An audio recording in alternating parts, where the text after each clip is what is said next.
AI in our space is brutal, creating concepts, creating brands, copy editing. Everything on our realm of what we do has been touched by it. The first recommendation I have, if somebody tells me, how do I start using AI? First, you're not robotic. Second, you are teaching the channel the way you work and your philosophy behind it. The two keys on how to start using AI in your branding and positioning efforts.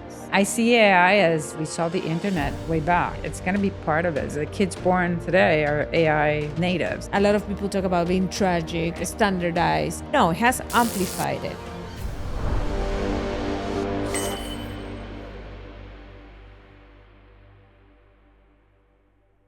Welcome to Ideas to Scale. And today we're discussing what? What's today? Branding and AI. Oh, that's clever. Everything is AI. Yes.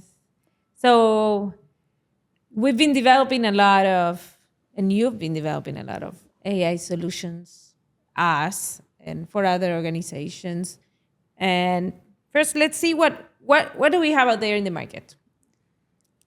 What is out there in the market Yeah, in terms right of now. okay, let's see. AI in our space is brutal. The way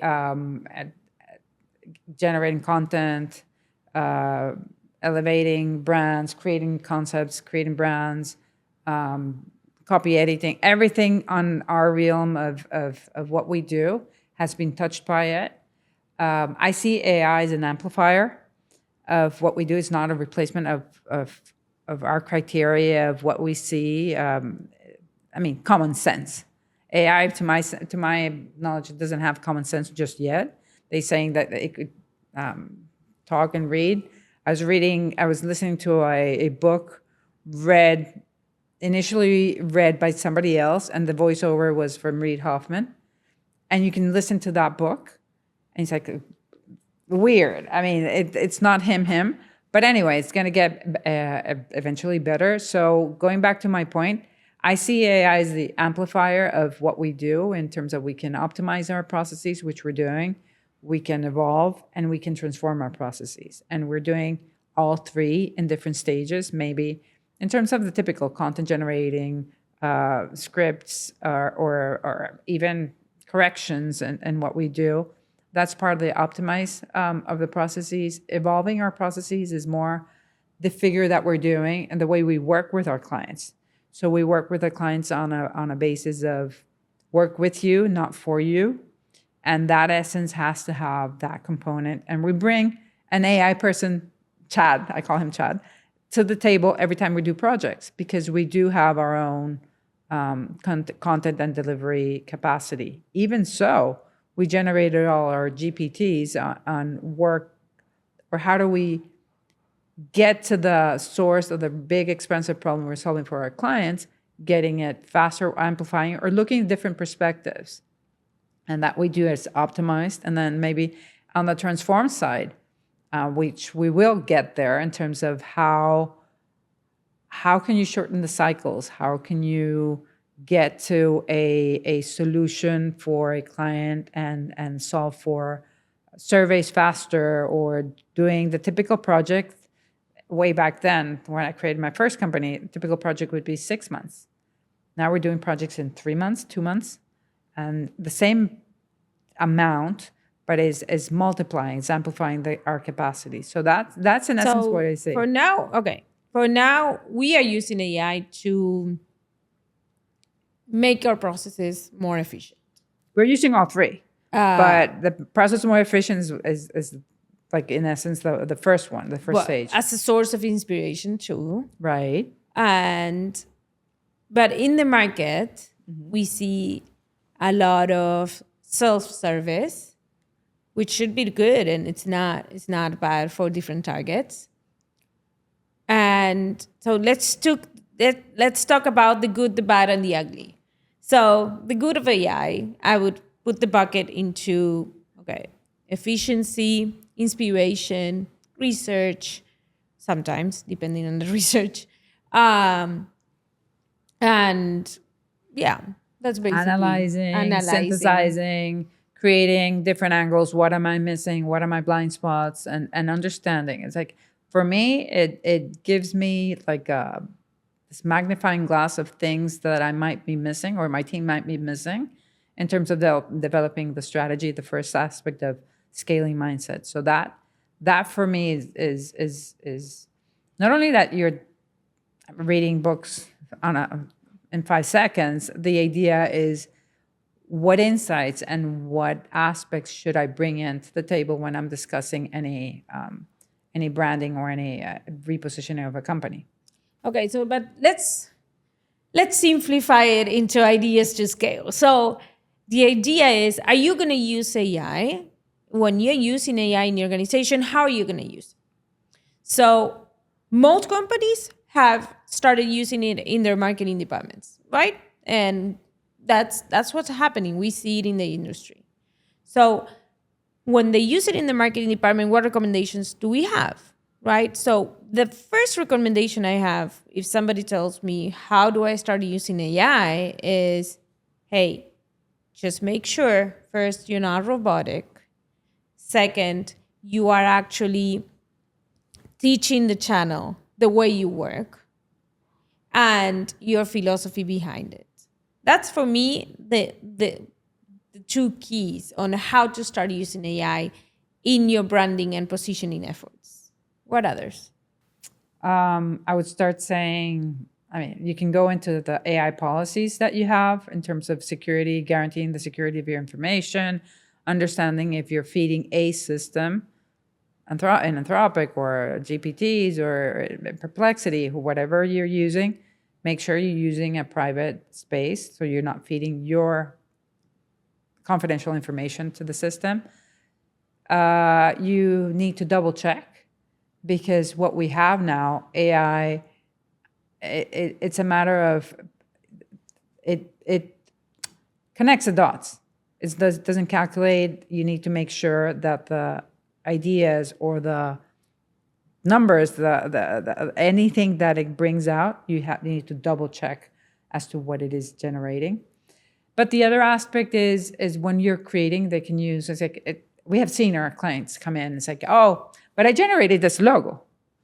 Yeah, you use DALL-E. Everybody and their mother are using DALL-E, and that's not going to be differentiated. It looks, and you can see logos generated in that sense. You can see them. It's like, it mimics. Still, it has that. It needs the human aspect of generating. Maybe you can say inspiration, like you were saying. Maybe you can have, ideas.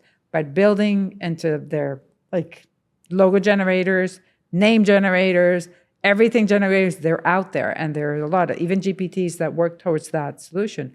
But you need to make sure before you go into that, what are the imperatives? What are the non-negotiables? So if you're going, we usually take into the US and Hispanic market. It needs to play well in Spanish as well as in English.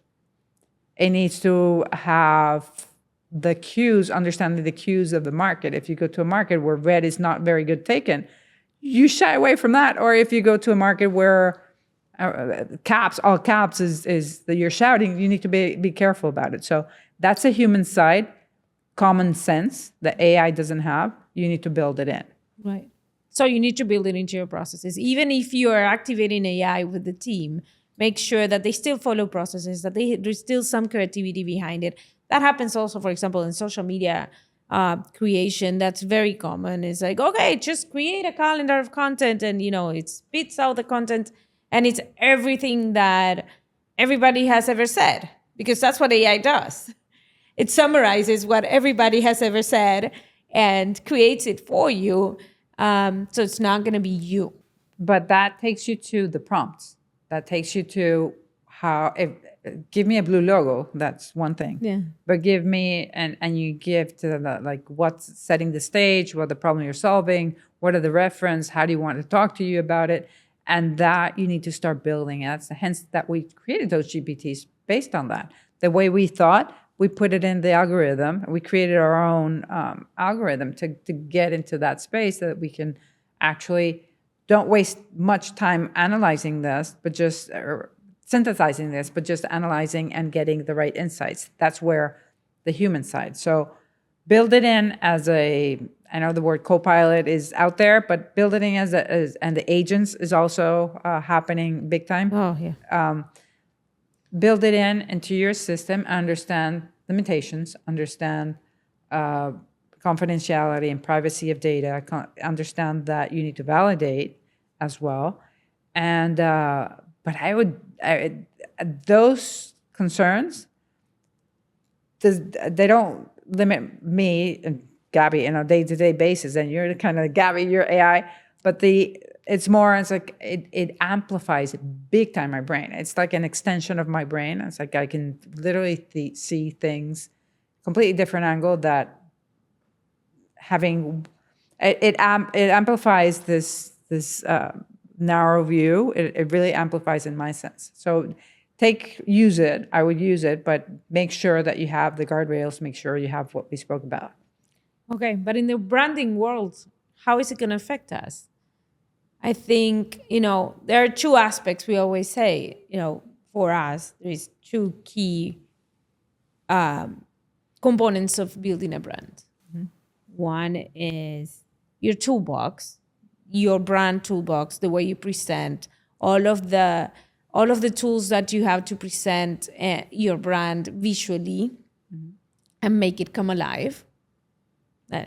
Logo, presentations, websites, whatever it is that people see for your brand. And then it's your messaging, right?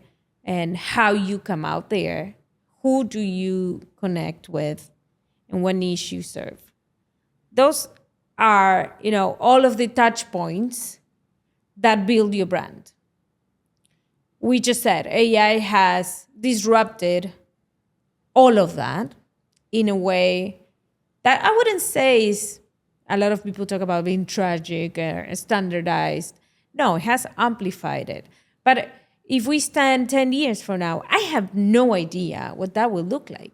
How are we going to connect and create brands in a world where, if today we feel we're bombarded by messaging and it's going to be targeted. It's, I see AI as we saw the internet way back. I see it's going to be part of it. So the kids born today are AI natives, AI, and the idea they're going to be raised by robots. So I don't know. No, well, maybe.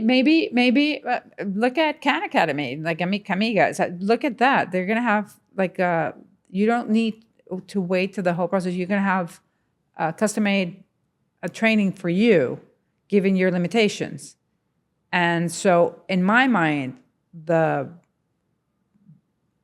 entry level or the base employee is going to be better. The mediocre is going to get better, but the excellent is going to be amazing. And that is where I see more, not on the tech side, but on the social sciences, on what makes. How do you see that something is completely off? And you understand what's completely off, basically saying it's like it looks galactic, like you're saying. It looks artificial, it looks this.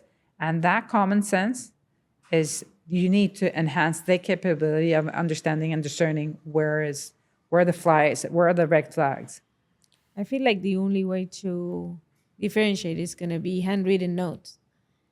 Like it's gonna be all the other way around. Maybe. But anyway, what I do, and to wrap this up, is like, don't get scared of AI. I think at this point, like 80% of agencies are using AI. I do think that understand that it's an asset that you can build and an asset that you can, it's a lever that you can pull or something that really actually brings value into your space. Brings value and like you said, copy editing, summarizing, creating ideas, creating images, creating websites. You can create a website in 5 minutes. And it's super great. And the question is, the who SEO, do you target it to? And so, bear in mind, first go to the essence of it. What are you solving for? And because if not, it becomes like a rabbit hole. Yeah, and how do you differentiate yourself in the market, who you're talking to, etc. Good. Well, thank you. So don't be afraid of AI, but use it wisely. Absolutely.